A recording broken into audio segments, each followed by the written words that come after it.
नमस्कार प्रिय साथियों, मैं रुपेश साहू आप सभी का स्वागत करता हूं आपके अपने परिवार स्मार्ट पीएससी एकेडमी पर। आशा करते हैं आप सभी स्वस्थ और मस्त होंगे और अपनी तैयारी में सजग रूप से बने होंगे। तो आज हम 5000 प्लस सीरीज में सबसे बेहतरीन टॉपिक लेकर आए हैं। कौन सा? भारत का राष्ट्रपति। ये क्या होता है जी भारत का राष्ट्रपति? ये सबसे ऊपर का पद होता है भारत का राष्ट्रपति। हम जितने भी सरकारी नौकरी की तैयारी कर रहे हैं, इसको तो नौकरी तो नहीं कह सकते हैं, ये सेवा का है। मतलब ये लाभ का पद नहीं होगा, लाभ का पद इसको हम समझेंगे। सबसे पहले देखते हैं कि भारत का राष्ट्रपति होता क्या है, किस आर्टिकल के तहत होता है, किस अनुच्छेद में है और कौन से भाग में है। अभी तक तो हमने भाग 1 से लेकर भाग 1, 2, 3, 4 और 4 का देख चुका है, साथ में इसके अनुच्छेद को भी देख लिया है। अब उसके बाद आते हैं भाग 5 में। तो भाग 5 में देखिए भारत का राष्ट्रपति है, तो सिर्फ भारत का राष्ट्रपति भाग 5 के अंतर्गत नहीं आता है, इसके अंतर्गत बहुत सारे और चीज समाहित हैं। जैसे कि हमने यहाँ पर देखते हैं कौन सा भाग 5 यहाँ पर लिखा है, अनुच्छेद 52 से लेकर 62 तक। लेकिन 52 से लेकर 62 तक नहीं है, इसके आगे भी है। तो आगे कहां तक? भाग 5 को देखते हैं सबसे पहले। भाग 5, तो भाग 5 हमने बाकी भाग को तो देख लिया है, तो उसका रिवीजन हम इस बार नहीं करेंगे क्योंकि हमें सभी चीज याद हो चुका है जी। अब हम धीरे धीरे बढ़ते हुए क्रम में चलते हैं। तो बढ़ते हुए क्रम में हम कहा आ गए? भाग 5 में। तो भाग 5 में क्या है? भाग 5 में है संघ का प्रशासन। संघ, इसी को क्या बोलेंगे? केंद्र का प्रशासन। केंद्र का प्रशासन है जी। तो केंद्र में क्या आता है? तो केंद्र में आता है संसद। ठीक है, और संसद कितने भागों में बंटा है? संसद 3 भाग में बंटा है, कार्यपालिका, विधायिका और न्यायपालिका। चलिए इसी के अंतर्गत देखते हैं कौन सा हो गया भाग 5। इसी प्रकार से जिस प्रकार से भाग 5 को देख रहे हैं, उसी प्रकार से भाग 6 को भी देखने को मिलेगा। तो यहाँ पर देखिए भाग 5 में क्या है? संघ का प्रशासन। इसमें क्या होता है? संसद होता है जी। और संसद को कितने भाग में बांटते हैं? संसद को 3 भाग में बांट सकते हैं। कौन कौन सा? तो यहाँ पर देखिए पहला हो गया जी, पहला कौन सा? पहला हो गया कार्यपालिका।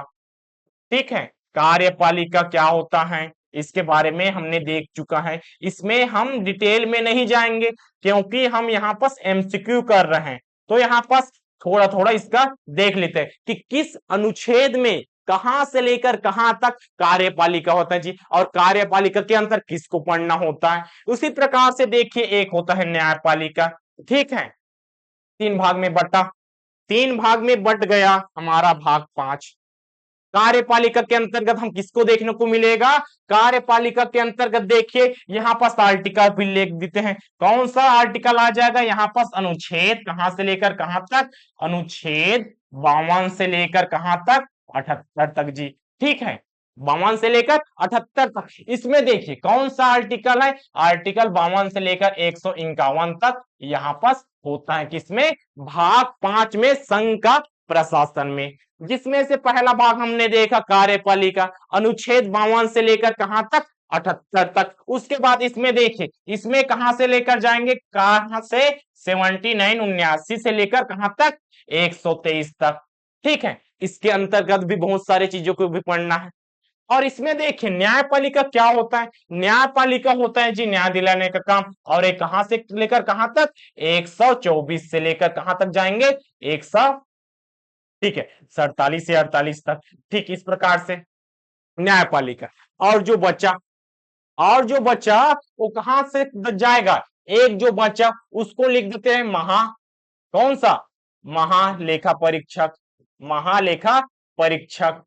ऊपर में क्या होता है जी? नियंत्रक भी होता है, नियंत्रक एवं महालेखा परीक्षक। ये हो गया 46 और यह हो जाएगा 147 से 151 तक। ठीक, अब हमारा आर्टिकल 52 से लेकर कहां तक? 151 तक कंप्लीट होता है।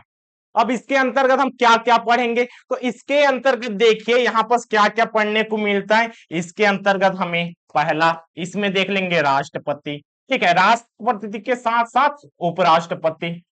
उपराष्ट्रपति जी। और हमारा आज का टॉपिक ही क्या है? आज का हमारा पहला टॉपिक ही है राष्ट्रपति। इसका आर्टिकल देखे वो 52 से लेकर कहां तक? 62 तक मुख्य रूप से। लेकिन इसका शक्तियां, जैसे कि क्षमादान की शक्ति आर्टिकल कहां पर 72 पर, और संयुक्त अधिवेशन किसके तहत, किस आर्टिकल के तहत 108। तो ऐसा नहीं सिर्फ इन आर्टिकल में इसका जो रहेगा शक्ति सीमित हो जाएगा, इसके अंतर्गत अन्य भाग में भी है, जैसे कि भाग 18 में आपातकाल होता है। तो आपातकाल की उद्घोषणा घोषणा कौन करता है, राष्ट्रपति महोदय द्वारा ही होता है। तो यहां पर ऐसा नहीं कह रहे हैं कि आर्टिकल 52 से लेकर 62 तक इसमें राष्ट्रपति होता है, राष्ट्रपति की शक्ति भी बाकी अनुच्छेद में देखने को मिलता है। उसके साथ उपराष्ट्रपति। अब इसमें देखिए, इसमें क्या पढ़ने को दिख सकता है, इसमें है जी संसद। संसद के अंतर्गत कौन सा, लोकसभा, लोकसभा, राज्यसभा, प्रधानमंत्री, ठीक है, कौन सा, प्रधानमंत्री, और इसका मंत्री परिषद कौन सा, संघीय मंत्री परिषद, ठीक है। संघ का मतलब केंद्र का मंत्री परिषद इस यहां पर देखने को मिलेगा, मंत्री परिषद। और साथ में महान्यायवादी, ये महान्यायवादी जी किसका वकील होता है, भारत देश का वकील होता है। मतलब भारत देश अपना एक वकील रखते हैं, जैसे कि किसी काम को करने के लिए अगर हमें चाहिए अदालत, हमें न्याय चाहिए, तो हम जाकर वहां पर सुनवाई अदालत करेगा, लेकिन हमारी बात को रखने के लिए एक माध्यम की जरूरत होती है। वही माध्यम क्या कहलाता है, वही कहलाता है वकील। तो यहाँ पर देश का वकील कौन होता है, महान्यायवादी जी, महान्यायवादी। इस प्रकार से इसके तहत देखने को मिलेगा। और इसमें देखिए, इसमें कौन सा, उच्चतम न्यायालय जी, उच्चतम न्यायालय, ये चीज हमें देखने को मिलेगा। ठीक है, तो स्टार्ट करते हैं एमसीक्यू। एमसीक्यू को स्टार्ट करने से पहले इसके आर्टिकल को भी देख लेते हैं, क्योंकि जितने भी एमसीक्यू बनता है उसके आर्टिकल के तहत बनता है कि क्या कहा गया और किस प्रकार से उसमें होना चाहिए। ये देखिए, ये हो गया संघ का प्रशासन। और इसी में अगर हम राज्य का प्रशासन कहेंगे तो वहां पर राष्ट्रपति की जगह क्या हो जाएगा जी, राज्यपाल। ठीक है, यहाँ पर संसद की जगह क्या हो जाएगा, विधानमंडल, विधानसभा, विधान परिषद। और यहाँ पर लोकसभा है, राज्यसभा है, उसी प्रकार से उधार विधानसभा। ठीक है, यहाँ पर प्रधानमंत्री है, राज्य में क्या होगा, मुख्यमंत्री। यहाँ पर देखिए महान्यायवादी है, तो वहां पर क्या, राज्य में महाधिवक्ता, केंद्र में उच्चतम न्यायालय, राज्य में हाईकोर्ट, उच्च न्यायालय। इस प्रकार से देखने को मिलेगा। चलिए इसी का आर्टिकल देखते हैं, कौन सा आर्टिकल में होता है। तो देखिए भाग 5 में क्या है, भाग 5 में तो हमने इतना सारा चीज देख लिया। कौन सा, इतना सारा चीज हमने भाग 5 के अंतर्गत हमने देख लिया। इस संघ का प्रशासन होता है, जिसमें हमारा आज का टॉपिक कौन सा होने वाला, हमारा आज का टॉपिक है भारत का राष्ट्रपति। तो इसमें देखिए अनुच्छेद 52 क्या कहता है, अनुच्छेद 52 कहता है भारत का एक राष्ट्रपति होगा। ठीक है जी, भारत का एक अपना एक राष्ट्रपति होगा, जो क्या होगा, भारत देश का प्रथम नागरिक कहलाता है। ठीक है, भारत देश का एक राष्ट्रपति होगा, प्रथम नागरिक कहलाता है जी।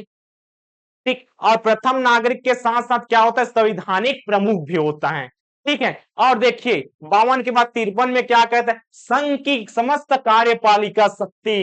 कार्यपालिका का मतलब होता है जितने भी कानून निकालेगा, कानून बनाएगा, कुछ भी काम करेगा, वो होता है कार्यपालिका। और कार्यपालिका शक्ति किसमें निहित होती है, शक्ति किसमें नहीं होती है, राष्ट्रपति में निहित होती है। इसका मतलब क्या, जितने भी काम निकलेगा, ठीक है, जैसे कि कोई विदेश नीति ला रहा है, आपातकाल ला रहा है, तो किसके नाम के जरिए होता है, वो होता है राष्ट्रपति नाम के जरिए। इस प्रकार से क्या हो गया जी, एक कार्यपालिका का अध्यक्ष होता है, कार्यपालिका अध्यक्ष हो गया।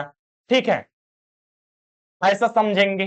कार्यपालिका का अध्यक्ष कौन होता है, तो कार्यपालिका का अध्यक्ष राष्ट्रपति को लेना है। ठीक है, ये न कि प्रधानमंत्री को। तो एक चीज बनता है, कंफ्यूजन बनता है, क्योंकि जितने भी काम करता है प्रधानमंत्री जी करते हैं, लेकिन जैसे कि कार्यपालिका का अध्यक्ष बोलेगा तो आंसर क्या हो जाएगा, राष्ट्रपति महोदय जी हो जाएगा। ठीक है, आगे बढ़ते हैं। आर्टिकल कौन सा, 54, राष्ट्रपति का निर्वाचन मंडल।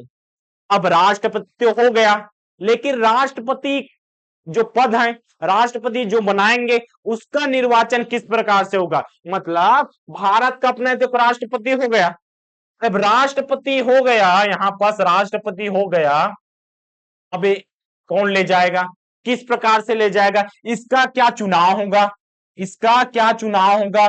क्या जनता इसको चुनेगा या कौन चुनेगा? इसी चीज को बताया है कि इसमें जो राष्ट्रपति होगा इसका एक निर्वाचन मंडल होगा, जिसमें कौन शामिल होगा, कौन कौन शामिल होगा उसके बारे में जिक्र है जी। एमसीक्यू में हम पूरा देखेंगे इसके में कौन है, कौन कौन शामिल होगा, ठीक है, कौन कौन शामिल होगा इसमें देखने को मिलेगा। आगे राष्ट्रपति का कार्यकाल, राष्ट्रपति का क्या है? कार्यकाल। तो यहां पर देखिए राष्ट्रपति कितने समय तक काम करेगा, तो इसका कार्यकाल क्या होता है? इसका कार्यकाल होता है 5 वर्ष। लेकिन अगर चुनाव नहीं हुआ, अगर चुनाव नहीं हुआ तब की कंडीशन में क्या, जैसे 5 साल कंप्लीट हो गया, ठीक है, हमें और 1 दिन चाहिए, 2 दिन चाहिए, 1 महीना चाहिए, उसमें जब तक राष्ट्रपति नहीं आया तब तक, मतलब जब तक एक नया राष्ट्रपति ना आ जाए उस पद में, तब तक जो पुराना राष्ट्रपति होगा उस पद को नहीं छोड़ेगा जी। इसका मतलब क्या? इसका मतलब होता है जो ये पद होता है क्या, राष्ट्रपति का पद, राष्ट्रपति का पद या राष्ट्रपति कभी भी खाली नहीं होता, कभी भी रिक्त नहीं होता। खाली की जगह क्या बोल सकते हैं? रिक्त नहीं होगा जी। इस प्रकार से देखिए हमने आर्टिकल तो पढ़ रहे हैं लेकिन साथ में फैक्ट जो तथ्य है उसको भी देखते हुए जा रहे हैं। आगे बढ़ते हैं, आगे बढ़ते हैं, देखते हैं आर्टिकल कौन 55 राष्ट्रपति का कार्यकाल देख लीजिए कितना, 5 वर्ष के लिए होता है। उसके बाद 57 राष्ट्रपति का पुनर्निर्वाचन, राष्ट्रपति एक बार बना, एक बार बन गया, उसके बाद क्या दोबारा बन सकता है? क्या दोबारा फिर से राष्ट्रपति चुनाव लड़ सकता है? तो जी हां, बिल्कुल, राष्ट्रपति अपना चुनाव बार बार लड़ सकता है, बार बार बन सकता है, बार बार चुनाव कर सकता है या चयनित हो सकता है। ये इसके काबिलियत के ऊपर डिपेंड करता है। इसी कड़ी में भारत का जो प्रथम राष्ट्रपति हैं डॉक्टर राजेंद्र प्रसाद जी। कौन है? डॉक्टर राजेंद्र प्रसाद। कौन है? डॉक्टर राजेंद्र प्रसाद। राजेंद्र प्रसाद कितने बार बना? 2 बार बना, 2 बार ये राष्ट्रपति के रूप में कार्यरत रहे। ठीक है, आगे बढ़ते। राष्ट्रपति पद की योग्यता, राष्ट्रपति बनेगा उस व्यक्ति की क्या योग्यता है? क्या किसी भी को बना दिया जाएगा? किसी भी पागल व्यक्ति को राष्ट्रपति का पद दे दिया जाएगा? ऐसा नहीं है, ऐसा नहीं है भाई। जब पुलिस प्रशासन के लिए आप छोटी सी चीज का मतलब निम्न श्रेणी से लेकर उस श्रेणी तक जाने के लिए जिस भी पद की तैयारी करते उसमें क्या होता है? योग्यता 12वीं पास होना चाहिए, पीएचडी करें, ग्रेजुएशन होना चाहिए, ये क्या है? योग्यता है। तो इसमें देखिए इसकी योग्यता क्या है? उसका उम्र 35 वर्ष से अधिक होना चाहिए और लोकसभा या राज्यसभा या किसी भी एक सदन का जैसे कि लोकसभा सदस्य होने की पात्रता रखता हो, और सबसे बड़ी बात क्या, वहां भारत देश का नागरिक होना चाहिए, वहां भारत देश का नागरिक होना चाहिए। ये है राष्ट्रपति की योग्यता। शर्तें में क्या? शर्तें में वही लाभ का पद में ना हो, लाभ का पद इसका मतलब क्या, वह कलेक्टर इस प्रकार से नौकरी में ना हो। नेता वाला चीज क्या है जी, इसमें लाभ का पद नहीं होता, नेता वाला होता है सेवा का पद। इसलिए लाभ के पद में शामिल क्या नहीं होता पूछा जाता है, तो लाभ के पद में जितने भी नेता हैं वो लाभ का पद नहीं है, वो सेवा का है। जैसे कि डॉक्टर क्या करते हैं? डॉक्टर सेवा करते हैं जी। शिक्षक क्या करते हैं? सेवा प्रदान करते हैं। ऐसा नहीं वो काम कर रहे हैं, हम आपको सेवा प्रदान कर रहे हैं। इस प्रकार से होता है शिक्षक, डॉक्टर, इसी प्रकार से नेता। ठीक है, यहां पर शर्तें में वही आ जाएगा। आगे राष्ट्रपति का शपथ, तो राष्ट्रपति को शपथ कौन दिलाता है? तो याद रखेंगे राष्ट्रपति महोदय जी को शपथ कौन दिलाता है? मुख्य न्यायाधीश। कहां का? सुप्रीम कोर्ट का मुख्य न्यायाधीश दिलाता है जी। हाँ, सुप्रीम कोर्ट का कौन मुख्य न्यायाधीश रहेगा वो शपथ दिलाता है। आगे बढ़ते हैं, इतना हो गया कंप्लीट। आगे बढ़ते हैं महाभियोग। महाभियोग क्या है? अब इतना सारा अधिकार दिया, साथ में बहुत सारे और आर्टिकल के तहत इसको अधिकार मिला है। किसको? राष्ट्रपति महोदय जी को। लेकिन अपने अधिकार का गलत फायदा उठा लिया। उठाता तो नहीं, इतना अच्छा रहता है राष्ट्रपति, कभी उठाता तो नहीं, लेकिन बाई चांस दिमाग का क्या है, मानव का क्या है, मानव कभी भी बदल सकता है, ये व्यक्तित्व के ऊपर डिपेंड करता है जी किस प्रकार से। अभी तक तो ऐसे महायुग कभी लगा है न लगेगा, क्योंकि भारत का राष्ट्रपति हमेशा श्रेष्ठ व्यक्ति को ही बनाया जाता है और श्रेष्ठ होता है। तो कह सकते हैं, क्या कह सकते हैं, भारत में अभी तक कौन से ऐसे राष्ट्रपति हैं जिसमें महाभियोग लगा? नहीं लगा, क्योंकि इसकी जरूरत ही नहीं पड़ती। लेकिन अगर वह संविधान का उल्लंघन करेगा, संविधान के नियमों का पालन नहीं करेगा, तब की कंडीशन में क्या, उसको हटाने की प्रक्रिया, राष्ट्रपति महोदय को हटाने की प्रक्रिया को क्या कहा जाता है? महाभियोग कहा जाता है जी। ठीक है, महाभियोग तो लगा तो नहीं है, लेकिन हटाने की प्रक्रिया है महाभियोग। ये प्रक्रिया किस प्रकार से होती है? एमसीक्यू में देखने को मिलेगा जी। आगे बढ़ते, 62 पद की रिक्ति में उपराष्ट्रपति कार्य नहीं करेगा, मतलब कार्य करेगा। अगर पद खाली है राष्ट्रपति महोदय का, भगवान न चाहे ऐसा कभी हो, लेकिन आकस्मिक निधन हो गया, एक्सीडेंट हो गया, या अपने पर्सनल काम से कहीं गया हो, इसका भी तो पर्सनल काम होता होगा ना जी, बीमार पड़ गया, अब 35 वर्ष से उम्र का है, बीमार पड़ गए, उस कंडीशन में क्या, तो हमने तो पढ़ा है एक कभी खाली नहीं होता, राष्ट्रपति कभी खाली नहीं होता।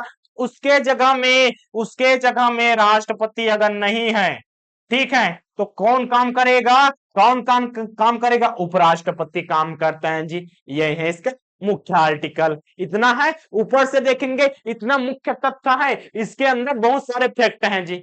आगे बढ़ते हैं, उन फैक्ट को हम एमसीक्यू के माध्यम से करते हैं। तो पहला प्रश्न क्या, प्रश्न यहाँ पर दिखेगा, भारत का राष्ट्रपति क्या है? तो राज्य का प्रधान है, राज्य का प्रधान नहीं, केवल सरकार का प्रधान, राज्य और सरकार दोनों का प्रधान है।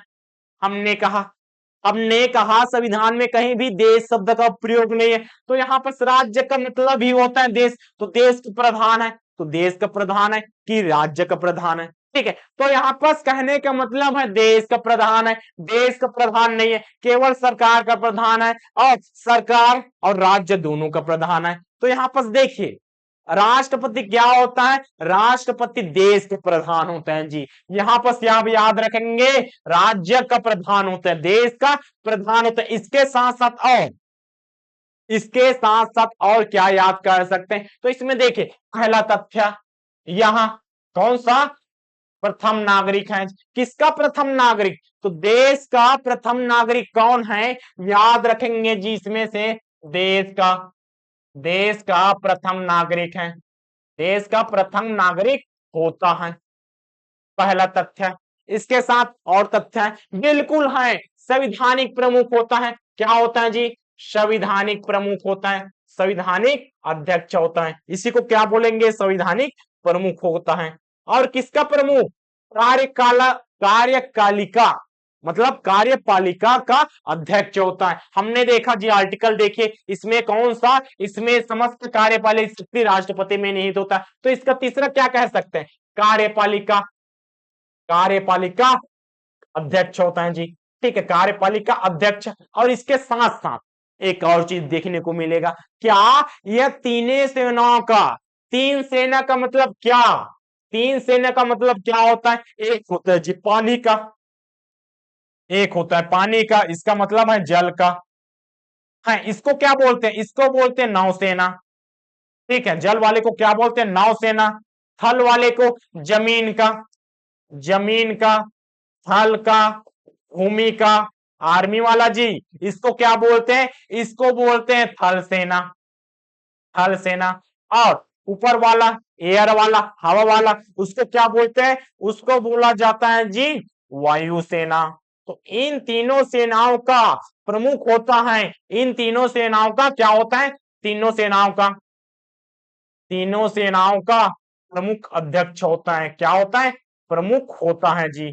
ठीक है, और इन सब की नियुक्ति भी यही करता है, इन तीनों की नियुक्ति। जैसे कि नौसेना का प्रमुख होगा, इसका अध्यक्ष होगा, इस वक्त सर्वोच्च कमांडर होगा। क्या बोल सकते हैं? इन सबका जो सर्वोच्च कमांडर होगा, ठीक है, सर्वोच्च कमांडर होगा, इसकी नियुक्ति कौन करता है? इसकी तीनों की नियुक्ति कौन करेगा जी? यहाँ पर नियुक्ति भी कर सकते हैं, नियुक्ति कौन करता है? राष्ट्रपति महोदय ही करता है। ठीक है, तो हमने कितना तथ्य को देख लिया, देश का, राज्य का, राज्य का प्रधान होता है, पहला तथ्य है। इसके साथ देश का प्रथम नागरिक, ठीक है, देश का प्रथम नागरिक कौन? राष्ट्रपति। संवैधानिक प्रमुख कौन? राष्ट्रपति। कार्यपालिका अध्यक्ष कौन? राष्ट्रपति। तीनों सेनाओं के प्रमुख कौन? राष्ट्रपति। और इन तीनों सेनाओं का क्या करता है? नियुक्ति भी राष्ट्रपति ही करता है। कितने सारे प्रश्न? 1 2 3 4 5 6 7, ठीक है, और इसके साथ 8 प्रश्न। तो एक प्रश्न में बहुत सारे प्रश्न समाहित होते हैं। इस प्रकार से अपनी तैयारी करना है जी। आगे बढ़ते हैं। दूसरा प्रश्न, भारत में कार्यपालिका का अध्यक्ष कौन होता है? इसी प्रकार प्रश्न में देखें, कार्यपालिका अध्यक्ष कौन? राष्ट्रपति। ठीक है, यहां पर प्रधानमंत्री नहीं डालना है। कार्य बहुत सारे प्रधानमंत्री के नाम प्रधानमंत्री कराते हैं, लेकिन इसका कार्यपालिका का अध्यक्ष किसे लेंगे? कार्यपालिका का अध्यक्ष यहां पर देख सकते हैं जी, अध्यक्ष, कार्यपालिका का अध्यक्ष राष्ट्रपति। आगे बढ़ते हैं। भारतीय सशस्त्र सेनाओं का मतलब वही जल, थल और वायु। जल सेना, नौसेना, वायु सेना, कितनी सेनाएं हैं? 3 सेना होता है जी। कौन सा? थल सेना होता है पहला। दूसरा क्या होता है? दूसरा होता है नौसेना, ठीक है, नौसेना। और तीसरा क्या है? वायुसेना। तो इन तीनों सेनाओं का सर्वोच्च कमांडर, सर्वोच्च कमांडर, इन तीनों सेनाओं के प्रमुख की नियुक्ति कौन करता है? राष्ट्रपति करता है। और इन तीनों सर्वोच्च कमांडर कौन होता है? राष्ट्रपति महोदय जी होता है जी। ठीक है, आगे बढ़ते। एक ही प्रश्न में हमने सारे तथ्यों को देखा, एक बार और इसी को देख लेते। क्या देश का प्रधान होता है? प्रथम नागरिक होता है, संवैधानिक अध्यक्ष होता है, कार्यपालिका का अध्यक्ष होता है, संवैधानिक प्रमुख भी, तीनों सेनाओं का प्रमुख होता है, और नियुक्ति भी राष्ट्रपति ही करता है। इसके बाद आगे बढ़ते। भारत के राष्ट्रपति के लिए आवश्यक योग्यता। अब योग्यता देखें, भारत का नागरिक होना चाहिए कि नहीं? बिल्कुल होना चाहिए। किसी भी काम करेंगे तो नागरिकता सबको होना चाहिए। जैसे आप राष्ट्रपति के लिए अप्लाई भी कर रहे हैं तो नागरिक होंगे। आप किसी भी चीज के लिए अप्लाई करेंगे तो आपका नाम सबसे पहले क्या होना चाहिए? आप भारत के नागरिक होना चाहिए। मतलब वही आधार कार्ड ना जी, आधार कार्ड एक सिर्फ पहचान नहीं है, आपकी नागरिकता को भी दर्शाता है। तो नागरिकता आधार कार्ड से जुड़ चुका है, इस प्रकार से समझ सकते हैं। वह 35 वर्ष से अधिक, बिल्कुल सही है। उसमें लोकसभा के सदस्य के लिए निर्धारित सभी योग्यताएं शामिल हो, ठीक है, यह भी सही है। वह संसद के किसी सदन का सदस्य है, किसी सदन का सदस्य हो, ये गलत है जी। संसद में किसी सदन का सदस्य हो, ये जरूरी नहीं है। सदस्य जरूरी नहीं है, सिर्फ उसमें क्या, लोकसभा के सदस्य के लिए निर्धारित योग्यता है। इसमें राज्यसभा की बात नहीं करता। संसद में क्या होता है जी? एक होता है लोकसभा, और दूसरा क्या है? दूसरा क्या है? राज्यसभा। राज्यसभा होता है जी, ठीक है। लोकसभा वाला यहाँ पर सही है, तो ये वाला गलत है। तो हमारा आंसर, सही आंसर क्या? Option number D. आगे बढ़ते हैं जी, आगे बढ़ते हैं। आगे, राष्ट्रपति पद के उम्मीदवार के लिए अधिकतम आयु कितनी? अधिकतम आयु कितनी? तो यहाँ पर हमने क्या कि वह 35 वर्ष से अधिक आयु का ना हो, ठीक है। 35 वर्ष से सॉरी, यहाँ पर वहां क्या होना चाहिए? वर्ष। कितने वर्ष का? 35 वर्ष से अधिक आयु का हो। इसका मतलब क्या? वह 35 साल का हो चुका, उसके बाद राष्ट्रपति पद के लिए क्या होगा? नियुक्त होगा। उसके लिए योग्यता आधारित है जी। तो कितना? 35 वर्ष। इसमें आप डालकर आ जाएंगे 35 वर्ष, लेकिन गलत है। क्या पूछता है? राष्ट्रपति पद के लिए अधिकतम आयु पूछा है ना जी, अधिकतम। तो जल्दी जल्दी में इतना कंफ्यूजन होता है, और होना भी चाहिए, मानव की प्रवृत्ति है। तो अभ्यास क्या? प्रश्न पढ़ने का अभ्यास। सबसे पहले प्रश्न को देखें। राष्ट्रपति दिखा, हमें क्या दिखा? हमें राष्ट्रपति दिखा, 35 वर्ष दिखा, तो क्या आ जाएगा? ऐसा तो नहीं है, ऐसा बिल्कुल नहीं होता। हमें कुछ चीज को देखकर डायरेक्ट आंसर नहीं डालना चाहिए। यहां पर देखना चाहिए क्या पूछा है? अधिकतम आयु। तो न्यूनतम आयु है, क्या है? न्यूनतम आयु। इसका मतलब है वह 35 वर्ष का हो जाएगा। कितना? 35 वर्ष का हो जाएगा, तब वह राष्ट्रपति पद के लिए योग्य है। अधिकतम आयु, अधिकतम का मतलब होता है कब तक, कब तक काम करेगा। अधिकतम आयु, इसके लिए कोई डिसाइड नहीं है, कोई सीमा डिसाइड नहीं है, ठीक है। 35 साल तक क्या हो जाएगा? 35 वर्ष तक का होगा, योग्य हो जाएगा जी। अब जैसे कि यहाँ पर वो हो गया, ठीक है। अब 70 का उम्र का है, 70 का उम्र का है, क्या राष्ट्रपति पद के लिए योग्य नहीं है? बिल्कुल है। 100 का है, बिल्कुल है। 110 का होगा, फिर भी योग्यता रहेगा। इसके लिए अधिकतम आयु का वर्णन नहीं किया गया है, सिर्फ 35 वर्ष से अधिक आयु का होना चाहिए, ये चीज दिखाए। लेकिन यहां तक कोई जीने की संभावना है क्या? नहीं होता जी। अधिकतम आजकल के डेट में मुश्किल से वही 75-80 तक ही व्यक्ति का जीवन यापन हो पाता है जी, और उसके बाद स्वर्गवास हो जाता है। आगे बढ़ते हैं, आगे बढ़ते हैं। कहता है प्रश्न छठवां, राष्ट्रपति के चुनाव के लिए प्रस्तावक एवं अनुमोदकों की कम से कम कितनी संख्या होना चाहिए? प्रस्तावक का मतलब है वहां पास जैसे कि पंच सरपंच के लिए एक आदमी साथ में लेकर जाते हैं। भाई कोई कहता है आप इस पद के लिए खड़े हो जाइए, एक पहला।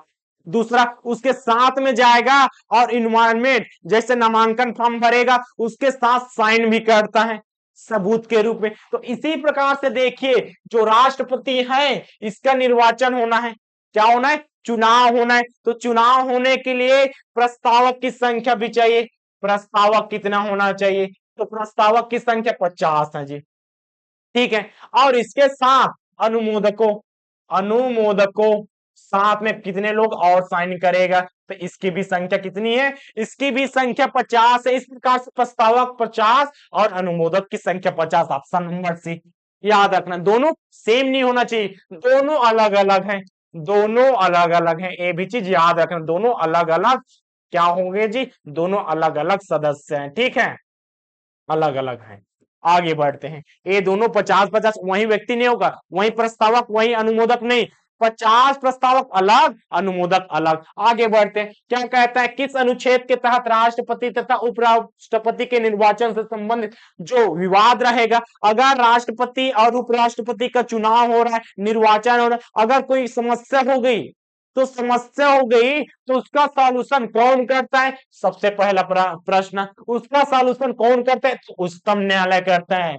तो विवाद का निपटारा, विवाद का निपटारा, विवाद का निपटारा कहां पर होता है? निपटारा कौन करता है? उच्चतम न्यायालय करता है, ठीक है, उच्चतम न्यायालय करता है जी। प्रश्न में तो दे दिया, लेकिन एक प्रश्न तो बना ना, विवाद का निपटारा कौन करेगा? उच्चतम न्यायालय करेगा। अब इसका आर्टिकल भी पूछा गया जी, इसमें अगर पूछता कौन करता है, कहां पर होता है, तो उच्चतम न्यायालय। और आर्टिकल पूछा तो आर्टिकल अनुच्छेद 71 के तहत होता है जी, ठीक है। आगे बढ़ते हैं, आगे बढ़ते हैं, क्या कहते हैं? प्रश्न 8वां, राष्ट्रपति के चुनाव के लिए निर्वाचन मंडल में होते हैं। अब निर्वाचन मंडल होगा तो उसमें सदस्य कौन कौन शामिल हैं?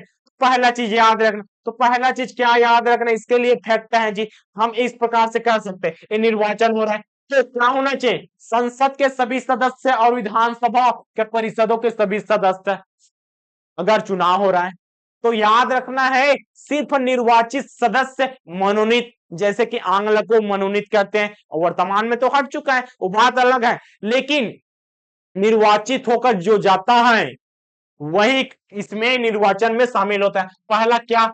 निर्वाचित होकर जाता है वही इसमें शामिल होता है, पहला चीज हमने देखा।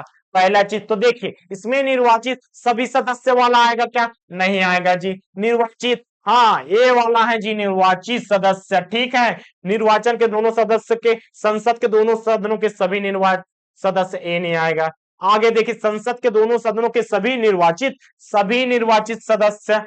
और इसमें क्या कहा है? संसद के, अब दो ऑप्शन बचा हमारे पास, ऑप्शन ए कट गया, और कौन सा कट गया जी? Option number C. अब हमारे पास दो ऑप्शन है, देखिए संसद के दोनों सदनों तथा विधान सभाओं के निर्वाचित सदस्य, एक ऑप्शन। दूसरा, संसद के दोनों सदनों के सभी निर्वाचित सदस्य।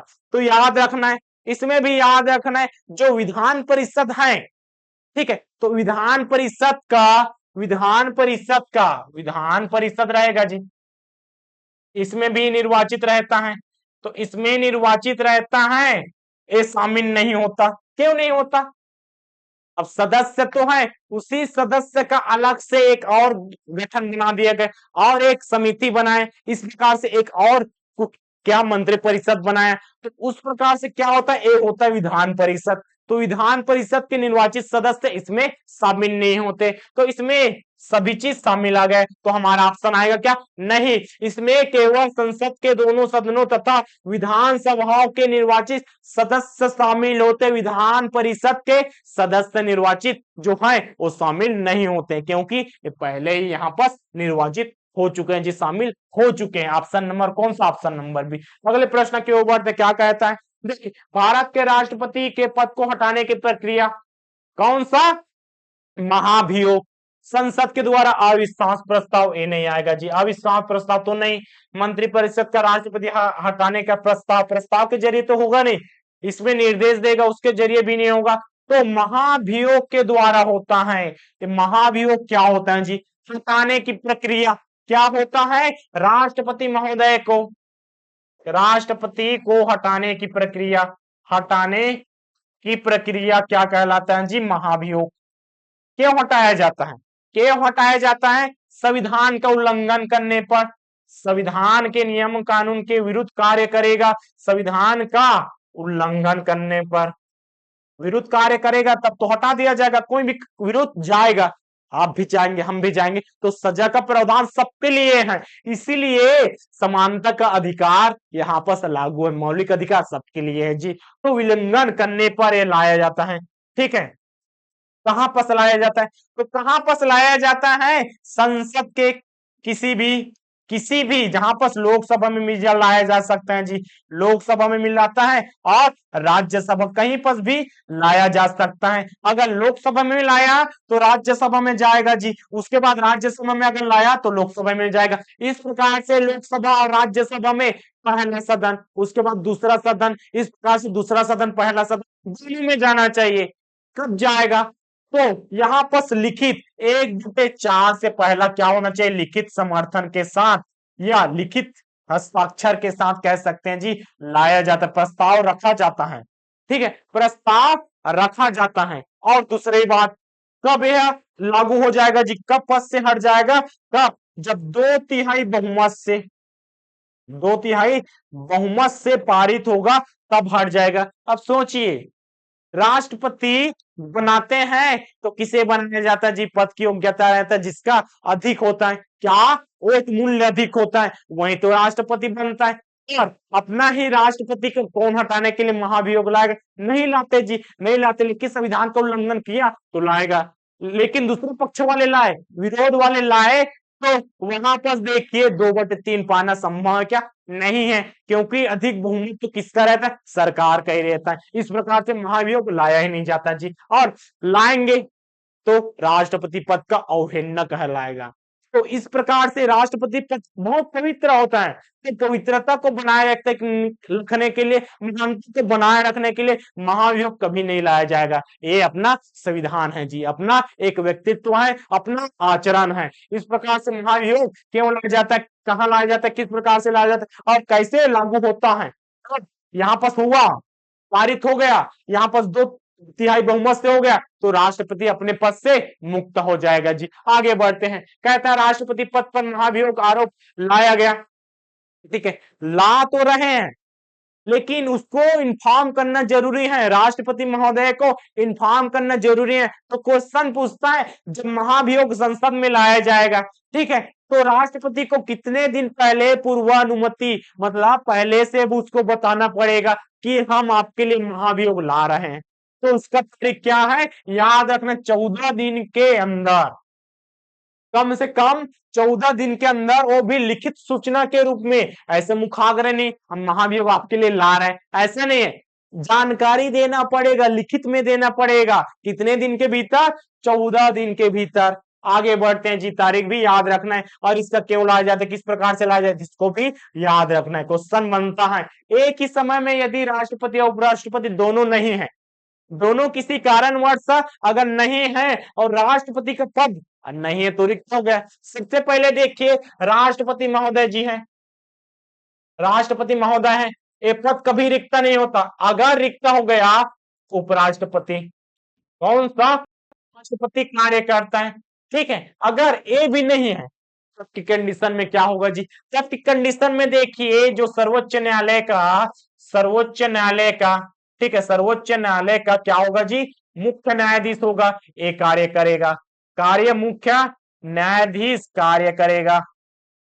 अगर ए भी नहीं है तब की कंडीशन में जो सर्वोच्च न्यायालय का क्या हो जाएगा जी, सर्वोच्च न्यायालय का वरिष्ठतम, वरिष्ठतम मतलब जितने बुजुर्ग जो अधिक अनुभवी होगा, वरिष्ठतम न्यायाधीश, ठीक है, ए इसका कार्य करेगा। ए कार्यवाहक राष्ट्रपति कहलाता है जी। पूछा क्या है, ए दोनों नहीं है, ए और ए नहीं है, राष्ट्रपति महोदय भी नहीं है और उपराष्ट्रपति महोदय दोनों नहीं, तब कार्य कौन करेगा, सर्वोच्च न्यायालय का मुख्य न्यायाधीश। ऑप्शन नंबर देखिए, महान्यायवादी मुख्य न्यायाधीश। हाँ, भारत का मुख्य न्यायाधीश यही है, भारत का जो सर्वोच्च न्यायालय का न्यायाधीश होता है जी, यही काम करेगा। अगर ए भी नहीं देता तो तब की कंडीशन में याद रखेंगे सर्वोच्च न्यायालय का वरिष्ठतम न्यायाधीश कार्य करते हैं। अगले प्रश्न की ओर बढ़ते हैं, क्या कहता है, स्वतंत्र भारत के प्रथम राष्ट्रपति कौन है, सरदार वल्लभ भाई पटेल, डॉक्टर राजेंद्र प्रसाद, एस राधाकृष्ण, मतलब एस राधाकृष्ण, सर्वपल्ली राधाकृष्णन, और पंडित जवाहरलाल नेहरू। तो स्वतंत्र भारत के पंडित नेहरू तो क्या प्रधानमंत्री, ठीक है, प्रधानमंत्री थे। और ये प्रथम क्या थे, प्रथम उपराष्ट्रपति थे, ठीक है, उपराष्ट्रपति थे। प्रथम राष्ट्रपति कौन, प्रथम राष्ट्रपति थे डॉक्टर कौन सा, ये सभी क्या है जी, ये सभी प्रथम है, ठीक है, ये प्रथम है, ठीक है, ये सभी प्रथम है। कौन है हमारा आंसर, डॉक्टर राजेंद्र प्रसाद प्रथम है। और दूसरा कौन है, दूसरा राष्ट्रपति कौन है, दूसरा राष्ट्रपति आपको देखने को मिलेगा डॉक्टर कौन सा, एस राधाकृष्ण, सर्वपल्ली राधाकृष्ण। इस प्रकार से आप कह सकते हैं पहला ऐसा दूसरा ऐसा, इस प्रकार से इसका क्रम भी आपको देखने को मिलेगा। तो वर्तमान में कौन है, वर्तमान में कौन है जी, ठीक है, वर्तमान में, वर्तमान में कौन है राष्ट्रपति, वर्तमान का राष्ट्रपति कौन है जी, यहां पर याद रखेंगे श्रीमती, श्रीमती द्रौपदी मुर्मू, ठीक है, मुर्मू महोदय जी हैं, ठीक है। इस प्रकार से श्रीमती महिला है जी राष्ट्रपति, प्रथम महिला राष्ट्रपति, इसको भी आप याद रख सकते, प्रथम महिला राष्ट्रपति, प्रथम महिला राष्ट्रपति कौन है, कौन थी, तो यहाँ पर प्रतिभा पाटिल, ठीक है, प्रतिभा पाटिल, यहाँ पर आप लगा सकते हैं जी श्रीमती, ठीक है, श्रीमती प्रतिभा पाटिल प्रथम महिला राष्ट्रपति। और वर्तमान में श्रीमती मुर्मू। कौन सी क्रम की है, आपके लिए होमवर्क है जी, हम कुछ ना कुछ आपके लिए होमवर्क रखते ही हैं, तो कौन क्रम है आप कमेंट सेक्शन में बताइए, कौन सा आपके ऑप्शन में है जी। हम यहाँ पर प्रश्न डाल देते हैं, प्रश्न कौन सा, द्रौपदी मुर्मू वर्तमान राष्ट्रपति, वर्तमान राष्ट्रपति, ठीक है, का क्रम बताइए, का क्रम कौन सा है, ऑप्शन यहाँ पर लिखिए 14, ऑप्शन बी 15, ऑप्शन सी 16 और ऑप्शन डी कौन से 17। ये आपके लिए काम के लिए कमेंट सेक्शन में आप जरूर बताइए इसका क्रम कौन सा है, किसका, श्रीमती द्रौपदी मुर्मू जी का। आगे बढ़ते हैं, प्रश्न 13वां में निम्नलिखित में से किसकी नियुक्ति भारत के राष्ट्रपति द्वारा होता है। तो बहुत सारे पदों जैसे कि उच्च पदों की नियुक्ति कौन करता है, डायरेक्टर राष्ट्रपति महोदय जी करता है। किसके सम्मति से, मतलब किसके सपोर्ट से, तो यहाँ पर मंत्रिमंडल के सहायता से किसकी नियुक्ति करता है, बहुत सारे नियुक्ति करता है। तो लोकसभा अध्यक्ष की नियुक्ति करता है क्या, भारत के मुख्य न्यायाधीश, सेना प्रमुख। तो यहाँ पर देखिए मुख्य न्यायाधीश की नियुक्ति करता है, ठीक है, करता है, सेना प्रमुख, तीनों सेनाओं के प्रमुख का नियुक्ति करता है। लोकसभा अध्यक्ष का चुनाव होता है जी, चुनाव होता है, इसकी नियुक्ति राष्ट्रपति नहीं करता, चुनाव प्रक्रिया से इसका लोकसभा जो अध्यक्ष है उसका होता है जी, ठीक है। तो यहाँ पर ऑप्शन क्या पूछा है, हमें राष्ट्रपति द्वारा नहीं होता नियुक्ति, तो ऑप्शन कौन सा हो जाएगा, लोकसभा अध्यक्ष। इनमें से कोई नहीं, ये ऑप्शन नहीं डालना, कंफ्यूजन वाला है, इसकी नियुक्ति करता है, इसकी करता है, इसकी करता है, हमें मिल गया जी ऑप्शन नंबर डी। ऐसा नहीं होता, यहाँ पर लोकसभा अध्यक्ष का क्या होता है, चुनाव होता है, चुनाव होता है तो नियुक्ति होगा क्या, नहीं। अगले प्रश्न के ऊपर बढ़ते हैं, भारत के राष्ट्रपति को यहाँ अधिकार प्राप्त नहीं है कि वह क्षमा प्रदान करे। तो राष्ट्रपति की शक्तियों की बात करता है, तो शक्तियों में देखिए क्षमादान की शक्ति है कि नहीं, तो क्षमादान की शक्ति, क्षमादान की शक्ति आर्टिकल कौन सा, अनुच्छेद याद रखना है जी, अनुच्छेद डायरेक्ट क्वेश्चन बनता है, अनुच्छेद 72 में है राष्ट्रपति की क्षमादान की शक्ति, क्वेश्चन पूछा जा चुका है, शक्ति किसमें है राष्ट्रपति की क्षमादान की शक्ति, तो अनुच्छेद 72। न्यायालयों की मुख्य न्यायाधीश को हटाना, देखिए, न्यायालय की मुख्य न्यायाधीश की नियुक्ति तो करता है, लेकिन हटाया नहीं जाता जी। हटाने का काम नहीं होता, इसके लिए क्या लाया जाता है? इसके लिए महाभियोग, ठीक है, महाभियोग की प्रक्रिया की जैसा, महाभियोग नहीं बोल रहा, प्रक्रिया की जैसा, मतलब महाभियोग में जैसा प्रक्रिया होता है, सेम प्रक्रिया, सेम प्रोसेस किसमें होता है? सेम प्रोसेस होता है इसका न्यायाधीश को हटाने की, लेकिन उसको महाभियोग नहीं बोलेंगे, क्योंकि वो राष्ट्रपति के लिए प्रयोग हो गया जी। तो राष्ट्रपति का पद देखिए सिर्फ उसके लिए प्रयोग हो रहा है, प्रक्रिया सेम टू सेम है, महाभियोग कहेंगे। तो इसको हटाने का काम कैसा होता है? महाभियोग प्रक्रिया की जैसा प्रोसेस होता है, लेकिन याद रखना महाभियोग नहीं है। घोषणा बिल्कुल करते हैं जी। आपातकाल कहां पर?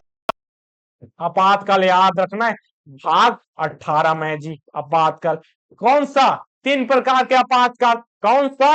एक होता है राष्ट्रीय आपातकाल, ठीक है, राष्ट्रीय आपातकाल, और दूसरा राष्ट्रीय आपातकाल होता है जी, पहला। दूसरा कौन सा?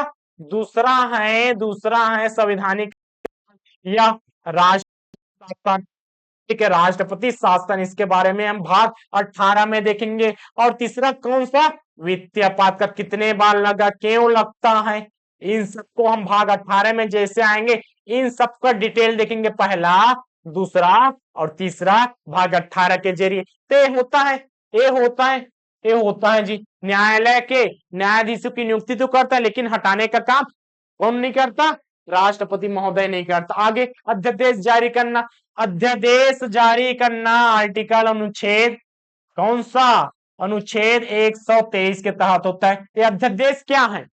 अध्यादेश मतलब कानून पास कराना, कानून लगाना, जैसे कि किसी राज्य की लोकसभा, क्या बोल सकते, विधानसभा भंग हो गया, कानून व्यवस्था तो निरस्त हो गया जी। तो क्या कुछ कानून लाएगा, कुछ वहां पर नियम कानून बनाएगा, तो वहां पर क्या होता है? अब मंत्रिमंडल तो वहां पर भंग हो गया, तो कहां से उसका कानून के लिए अप्लाई करेगा? तो ऐसा नहीं है, वहां पर मंत्रिमंडल भंग हो गया, तो विधानसभा भंग हो गया, तो भी अध्यादेश लाएगा, हमें तुरंत नियम कानून चाहिए। तो आर्टिकल कौन सा? 1, 2, 3, ठीक है, 123 के जरिए। तो ए भी होता है, कौन नहीं होता? ए वाला। हमारा आंसर कौन सा हो जाएगा? Option number B. आगे बढ़ते हैं जी। राष्ट्रपति किस विधेयक को पुनर्विचार के लिए भेज सकता है? साधारण विधेयक, गैर सरकारी विधेयक, धन विधेयक, इनमें से कोई नहीं। तो याद रखना है, जो धन विधेयक होता है, ये जो धन विधेयक होता है जी, ठीक है, धन विधेयक होता है, ए बी कहां से होता है जी? राष्ट्रपति की, याद रखना, राष्ट्रपति की पूर्वानुमति, पूर्वानुमति मतलब पहले से अनुमति, राष्ट्रपति की पूर्वानुमति या पहले से अनुमति, क्या क्या बोल सकते हैं? पहले से अनुमति, पहले से अनुमति होता है जी, मतलब पहले इसी पूछा जाता है और इसी को बताकर, मतलब इसी की अनुमति से लेकर, राष्ट्रपति की अनुमति पहले लेकर धन विधेयक लाया जाता है। तो फिर इसका अगर लाया गया राष्ट्रपति के परमिशन से ही लाया गया, तो फिर से राष्ट्रपति फिर से पुनर्विचार के लिए कैसे भेजेगा? स्वयं देने वाला छीनने लगेगा? ऐसा तो नहीं होता। तो दे दिया, हमने दिशा निर्देश दे दिया, तो दिशा निर्देश गलत हो ही नहीं सकता जी। हम कैसे कहेंगे ये हमारा दिशा निर्देश गलत है? ऐसा नहीं, आपने दिशा निर्देश दिया है वो सही है, पुनर्विचार के लिए आप नहीं भेजेंगे जी। तो इसका सही आंसर धन विधेयक। ऑप्शन बढ़ते हैं आगे क्वेश्चन में। राष्ट्रपति निम्न में से किस सूची के विषय में अध्यादेश जारी करता है? अध्यादेश का आर्टिकल कौन सा है? आर्टिकल है जी, यहां पर आर्टिकल याद रखना, अनुच्छेद कौन सा? 123 इंपॉर्टेंट है। क्षमादान इंपॉर्टेंट है 72। अध्यादेश इंपॉर्टेंट है, ठीक है। इस प्रकार से कुछ कुछ इंपॉर्टेंट हम बताते हुए जा रहे हैं, इसको आपको बकायदा नोट से करके रखना है जी। आगे बढ़ते, राज्य सूची, संघ सूची। तो देखिए यहां पर सूची 3 प्रकार के होते हैं, 3 सूची का विभाजन होता है, 3 सूचियां है जी। कौन कौन सा 3 सूची है?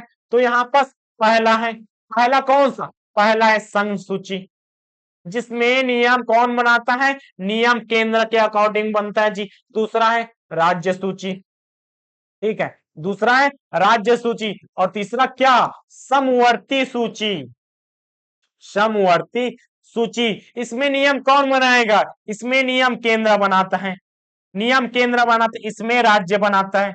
और राज्य से संबंधित जितने भी विषय रहेगा, जैसे कि शिक्षा, शिक्षा, स्वास्थ्य, इसमें केंद्र भी नियम कानून, राज्य भी। अगर दोनों ने अपना अपना नियम जारी कर दिया तो मान्य किसका, केंद्र का है, क्योंकि केंद्र ऊपर में बैठा है जी, और ऊपर वाला का हमेशा सुना जाता है। इसी कड़ी में क्या कहता है, अध्यादेश किस विषय में, किस सूची में जारी कर सकता है, तो केंद्र में है तो केंद्र का तो जारी करेगा ही, राज्य का करेगा क्या, राज्य का नहीं करेगा, क्योंकि राज्य सूची के विषय में क्या होता है जी, राष्ट्रपति अध्यादेश जारी नहीं करता। इसमें केंद्र और राज्य दोनों के अगर संबंधित हैं, मतलब प्रॉपर जो सब्जेक्ट रहेगा राज्य के विषय में, उसमें सिर्फ राज्य शामिल है जी। और समवर्ती जैसे कि शिक्षा और स्वास्थ्य में राज्य और केंद्र दोनों शामिल है, तो इसमें राष्ट्रपति का अध्यादेश आता है। तो यहाँ पर केंद्र और हमारा राज्य और केंद्र, समवर्ती सूची, संघ सूची और समवर्ती सूची, किसमें, संघ एवं समवर्ती सूची, ऑप्शन नंबर डी। आगे बढ़ते हैं जी, आगे बढ़ते कहता है, क्या कहते हैं, किन किन परिस्थितियों में राष्ट्रपति संसद का संयुक्त अधिवेशन बुला सकता है। इस संयुक्त अधिवेशन क्या है, क्या है, ऑप्शन में देखने को मिलेगा जी, किस आर्टिकल में है, किस आर्टिकल में है, तो इसका आर्टिकल याद रखना 108, मोस्ट इंपॉर्टेंट है। क्षमादान 72, संयुक्त अधिवेशन कौन सा, 108 है जी। इसी प्रकार से और बहुत सारे चीज हमने देखा, अध्यादेश 123, ये भी इंपॉर्टेंट है। देखिए संयुक्त अधिवेशन आहूत करता है, मतलब संयुक्त अधिवेशन बुलाता है। परिस्थिति देखिए, किस कंडीशन में बुलाएगा, ऑप्शन है, एक सदन द्वारा पारित विधेयक को दूसरे सदन द्वारा रद्द कर देना, एक सदन द्वारा विधेयक में प्रस्तावित संशोधन को दूसरे सदन द्वारा स्वीकार न किया जाना, मतलब एक सदन द्वारा विधेयक की प्राप्ति के, मतलब एक सदन द्वारा विधेयक प्राप्त हो गया और दूसरा सदन क्या 6 माह तक उसमें कोई कार्यवाही नहीं करता। इसमें दो सदन की बात करता है। संयुक्त अधिवेशन मतलब दो पक्षों को एक साथ मिलाकर उसकी बातचीत कराना। पक्ष कौन सा, इसमें हो जाएगा दो पक्ष, इस प्रकार से लोकसभा मान सकते हैं, ठीक है, लोकसभा व राज्यसभा, दो सदन है जी। दोनों सदन का अपना अपना विवाद हो गया, एक नियम लाया, ए सुना नहीं, ए नियम लाया, ए सुना नहीं, और ए पारित कर दिया लेकिन इसने रोक कर रखा। तो इन सभी कंडीशन में, इन सभी कंडीशन की सुनने के लिए, मतलब इन मामलों का निपटारा करने के लिए साथ में आप चर्चा कर लीजिए जी, अपना अपना मुंह बैठाकर मत बैठिए, साथ में आइए और थोड़ा बातचीत करके चर्चा कर लीजिए और इसका निपटारा कीजिए। कब तक आप अलग अलग रहेंगे, मुठभेद तो होता ही रहेगा, अपना अपना मतभेद तो होता है, मतभेद होगा चलेगा, मनभेद होगा बिल्कुल नहीं चलेगा। तो उस मनभेद को दूर करने के लिए संयुक्त अधिवेशन बुलाता है, कौन बुलाता है, राष्ट्रपति महोदय। किस आर्टिकल के तहत इसको अधिकार है, आर्टिकल 108। तो देखिए उपरोक्त सभी परिस्थितियों में राष्ट्रपति महोदय जी क्या बुला सकता है, संयुक्त अधिवेशन बुलाता है। अगले प्रश्न की ओर बढ़ते हैं, भारत के राष्ट्रपति के पास कौन सी वीटो शक्ति है। तो वीटो शक्ति क्या, वीटो शक्ति एक प्रकार की शक्ति होती है जिसमें से अगर विधेयक को लाया जाता है, ठीक है, नियम कानून को बुलाया जाता है, जैसे लोकसभा, तीन प्रोसेस होता है, लोकसभा, राज्यसभा और क्या हो गया जी, राष्ट्रपति, ठीक है। नियम कानून लाया, लोकसभा ने क्या किया, पारित कर दिया, राज्यसभा ने क्या किया, पारित करे। अब जब तक यहां पर देखिए ये क्या है, विधेयक है, और इसके हस्ताक्षर के बाद क्या, हस्ताक्षर के बाद क्या बनेगा, अधिनियम बन जाएगा जी, अधिनियम बनता है। तो अधिनियम मतलब नियम बन जाएगा, कानून बन जाएगा, सभी नागरिकों के लिए लागू हो जाएगा। इन दोनों ने तो पास कर दिया, लेकिन राष्ट्र महोदय जी चाहते हैं इसमें थोड़ा सुधार होना चाहिए, ऐसा थोड़ा थोड़ा इसमें मिस्टेक है जी, कुछ ऐसा नियम डाल दिया जो सही नहीं है, या इसमें कुछ और डालना चाहिए, तो पुनर्विचार के लिए भेज सकता है, बिल्कुल भेज सकता है, कुछ समय के लिए रोक सकता है, पॉकेट में रखना मतलब कुछ समय के लिए रोक सकता है, यह इसको पूर्णतः मना भी कर सकता है, इसको पूर्ण निषेध, अंत्यान्तिक वीटो भी कहते हैं जी। और इसमें दूसरा निलंबन कर, ए भी है, पॉकेट वीटो, तीनों चीज है। तो इसका देख सकते उपरोक्त सभी वीटो पावर और इसके पास अधिकार प्राप्त है जी। आगे बढ़ते हैं, कहता है अगला प्रश्न, लाभ के पद का निर्णय कौन करता है? लाभ के पद का निर्णय कौन करता है? तो इसमें देखिए लाभ के पद का निर्णय कौन करता है? संसद ही करता है जी। कौन करता है? संसद। कहां पर लिखा है? ए दिखा है जी। राष्ट्रपति नहीं करेगा, राज्यपाल नहीं करेगा, उच्चतम न्यायालय नहीं करेगा, लोक सेवा आयोग यूपीएससी भी इसका निर्धारण नहीं करेगा कि लाभ का पद कौन होगा, लाभ का पद कौन नहीं होगा। तो लाभ का पद क्या होता है? वही जी, नौकरियों के संबंध में वेतन भत्ता मिलता है, वही क्या है? क्या है? काम करने वाला लाभ का पद। लेकिन इसमें जैसे कि नेता लोगों को लाभ के पद नहीं रखा गया, सांसद को लाभ का पद नहीं रखा गया। तो इस प्रकार से इसका डिसाइड कौन कर सकता, कौन होगा कौन नहीं? तो संसद ही कह सकता। Option number B.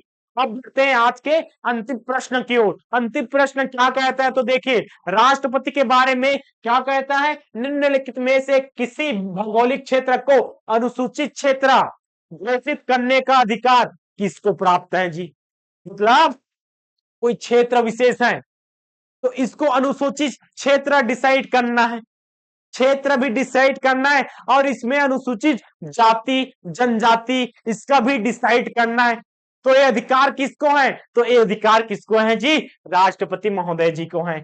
हमारा आंसर क्या हो जाएगा? राष्ट्रपति महोदय। और इसी के संदर्भ में देखिए, इसी के संदर्भ में देखिए हमारे भारत देश में कितने जनजाति हैं? हमारे भारत देश में लगभग भारत की जनजाति कितनी है? 700, कितना? 750 के आसपास, मतलब 700 प्लस है जी।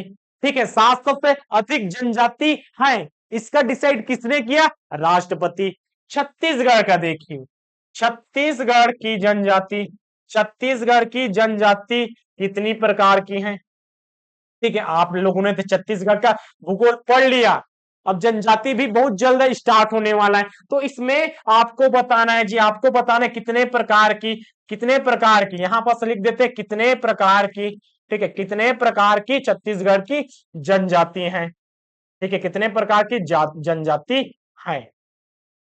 ठीक है, आज के लिए बस इतना ही। मिलते हैं कल की क्लास में। कल क्या पढ़ेंगे? कार्यपालिका का अगला भाग, राष्ट्रपति के बाद उपराष्ट्रपति। तब तक के लिए धन्यवाद। वीडियो कैसा लगा? अच्छा लगा तो लाइक कीजिएगा, कमेंट सेक्शन में अपनी राय, और ये जो खाली स्थान लिखा कितने प्रकार की जनजाति है इसका भी ऑप्शन आपको दे देते हैं जी। ऑप्शन चलिए लिख लेते हैं। 41, ठीक है, 40, सी 42 और तीसरा है 43।